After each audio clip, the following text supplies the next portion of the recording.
उनके मन में बिल्कुल भक्ति नहीं थी ठाकुर जी के लिए। पर जब उनका विवाह हुआ तो उनकी पत्नी ने कहा कि मैं ठाकुर जी की परम भक्ता हूं, मैं इसी शर्त पे ब्याह करूंगी कि ना तो मुझे कथा में जाने से रोकोगे, ना मुझे सत्संग से रोकोगे, ना मुझे कभी तीर्थ जाने से रोकोगे। एकादशी व्रत करूंगी, ठाकुर जी की सेवा करूंगी, ये सब मंजूर हो तो मैं ब्याह करूंगी। तो अंगद जी ने कहा मुझे सारी शर्तें स्वीकार हैं, लेकिन एक शर्त मेरी भी है। बोले क्या? तुम जो भी करोगी मुझसे जिद नहीं करोगी कि मैं कथा में चलूं, सत्संग में चलूं, तीर्थ जाऊं, मंदिर बैठूं, एकादशी करूं, मैं कुछ नहीं करूंगा। दोनों की रजामंदी हो गई। लेकिन अंगद जी का एक स्वभाव था कि वो अपनी पत्नी से इतना प्रेम करते थे, उनके रूप से, उनके स्वभाव से, उनके क्रियाओं से इतना प्रेम करते थे, वो अगर कुछ कहते तो मान लेते थे, बस कथाएं आदि नहीं सुनते थे। एक बार उनकी पत्नी ने सोचा आज एकादशी का दिन है, मेरा जन्मदिन भी आ गया है संभवतः एकादशी को, आज अपने गुरुजनों को घर बुला के मधुर कथा कराती हूँ। तो घर पे जैसी कथा कराई तो संत जन बैठ करके कथा कीर्तन कर रहे थे। इतने में ही अंगद जी आ गए। अंगद जी ने जैसे देखा कि संत महात्मा वैष्णव जन खूब सारे इकट्ठे घर में हो गए और उछल उछल के नाच रहे हैं, कीर्तन कर रहे हैं, अंगद जी को क्रोध आ गया। बिगाड़ा संत जनों को कहा निकलो यहां से, तुम्हारी धर्मशाला है, ये घर है मेरा, कोई कथा नहीं होगी, कुछ नहीं होगा, सब लोग अपने अपने घर जाओ। आज उनकी पत्नी ने कहा कि आप भक्ति नहीं करते, कथा नहीं सुनते, मंदिर नहीं जाते, मैंने फिर भी आपसे विवाह किया, लेकिन मैंने पहले ही कहा था कि मेरी क्रियाओं में हस्तक्षेप नहीं करना। अंगद जी बोले मैंने हस्तक्षेप नहीं किया, बाहर चाहे जितना सुनो, घर में कोई नहीं आएगा, मेरा घर है ये। बोले घर में नहीं आएगा, आपको पता चला कि आपके घर में कथा हो रही है तो कथा के बाद मुझे बोल देते कि कल से कथा घर में मत करवाना, ये बीच में इतना माहौल खराब करके और संतों का अपमान करने की क्या आवश्यकता थी। अंगद जी बोले अब तो हो गया, मुझे क्रोध आया। बोले आपसे तो हो गया, लेकिन एक वैष्णव अपराध आपने किया है। अब मैं व्रत लेती हूं आज कि प्राण त्याग दूंगी, लेकिन अपना मुख आपको नहीं दिखाऊंगी, आपका त्याग नहीं करूंगी, आपके यहाँ रहूंगी, भोजन बनाऊंगी, आप जैसे कहेंगे वैसे रहूंगी, लेकिन अपना मुख नहीं दिखाऊंगी आपको और ना आपका मुख देखूंगी। अंगद जी महाराज तो बड़े उदास हो गए। पत्नी को ही तो देखते थे वो, उसी में ही तो सुख मिलता था उनको। 6 महीने हो गए पत्नी ने मुख नहीं दिखाया। एक दिन अंगद जी बाहर निकले, बड़े उदास हताश जा रहे थे, तो कहीं कथा हो रही थी, ऐसी पंडाल लगा था, लोग बाग बैठ के सुन रहे थे। अंगद जी ने सोचा इस कथा ने मेरा घर बर्बाद कर दिया, सुन के तो आऊं, ऐसा होता क्या है कथा में, मेरी पत्नी कथा के आगे, सत्संग के आगे मुझे छोड़ रही है, कथा नहीं छोड़ती, सुनूं तो सही है क्या। आके सबसे पीछे अंगद जी बैठ गए, और जैसे ही अंगद जी बैठे हैं, जय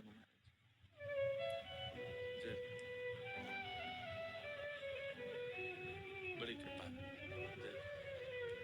खाटू श्याम भगवान की जय। ऐसा क्या है कथा में? तो कथा में जाके पीछे बैठ गए, अंगद जी सुनने लगे। सुनते सुनते सुनते उनका ऐसा मन लगा, ऐसी रुचि आई, ऐसा प्रेम बढ़ा कथा से, उनको मतलब 6 महीने से जो पत्नी को ना देखने का जो विरह था चित्त में, शांत हो गया। इतना अच्छा लगा। थोड़ी देर बाद सब लोग उठ करके जाने लगे, तो अंगद जी बोले क्या हुआ, आप लोग सब जा क्यों रहे? बोले कथा विश्राम हो गई। अब कब होगी? बोले कल फिर होगी, दोपहर में होगी, 3 बजे से आ जाना। तो अंगद जी महाराज बोले अच्छा मैं आ सकता हूँ? बोले हाँ आ जाना। अगले दिन अंगद जी फिर चले गए कथा में, दूसरे दिन फिर सुनी, और अच्छा लगा। तीसरे दिन कथा फिर पूरी हो गई। चौथे दिन गए तो वहां कोई आया ही नहीं। किसी से पूछा, बोले भैया क्या हुआ? बोले कथा विश्राम हो गई, 7 दिन की होती है। बोले अब कहाँ होगी? बोले पास के गांव में हो रही है। अंगद जी वहां गए, इतना सुख और इतना रस उनको आने लगा कथा में, अब तो हर जगह कथा सुनने जाते हैं। एक बार उन्हीं के शहर में कथा हुई, पत्नी से बातचीत हो नहीं रही थी, साल भर हो गया था। कीर्तन गाया व्यास जी ने, आगे तो पत्नी नाच रही थी और पीछे श्री अंगद जी नृत्य कर रहे थे। अंगद जी का नृत्य ऐसा था कि नेत्रों से अश्रुपात, रोम रोम कंपायमान, प्रेम के सारे लक्षण प्रकट होने लगे। सब लोग उनको देखने लगे। व्यास जी भी मंच से कहने लगे देखो कैसा अद्भुत भक्त नृत्य कर रहा है। आगे नृत्य कर रही पत्नी ने कहा मैं भी दर्शन करूं, कौन से भक्त हैं? पीछे देखा तो अंगद जी, ये तो मेरे पति देव है। ये आज नाच कैसे रहे हैं। थोड़ा और पास जाकर के देखा तो नेत्रों से अश्रु, कोई आडंबर नहीं था, वास्तविक था। कुछ नहीं कही, चली गई। घर पर आज घूंघट नहीं कर रखा था। अंगद जी जैसे ही आए तो अंदर आकर के देखा और पत्नी से बोले, देवी तुम घूंघट नहीं कर पाई, मुख ढक लो अपना, मैं आ गया हूं घर पे। पत्नी ने कहा, अब घूंघट नहीं करना। क्यों? अब क्यों नहीं? बोले, अब आप वैष्णव हो गए, अब आप भक्त हो गए हो, अब मेरे को ये नियम धारण नहीं करना है। अंगद जी बोले, देवी बुरा नहीं मानना। क्या? 6 महीना पहले तुम्हारा रूप देखने में बहुत आनंद आता था, पर अब जब से कथा आई है ना जीवन में, अब तुम नहीं, अब तो मुझे ठाकुर जी को देखने का मन है, अब तो प्रियालाल जी को देखना। चरित्र बहुत अच्छा है। फिर उन्हीं अंगद जी महाराज ने एक बार कहीं से मणि ली और उनके मन में था, मैं पहली बार जगन्नाथपुरी दर्शन करने जाऊंगा, ये मणि महाप्रभु जगन्नाथ जी को अर्पित करूंगा। लेकिन राजाओं ने उनको बंदी बना लिया और मणि जब मांगने लगे तो उन्होंने सामने ही सरोवर देखा और जगन्नाथ जी से कहा, नाथ आप कोसों दूर हो मुझसे, लेकिन आप आजान बाहु हो, महाबाहु हो, मैं आपके पास नहीं आ सकता, मेरी मणि को आप स्वीकार करो। और उन्होंने वो मणि उस सरोवर में डाल दी।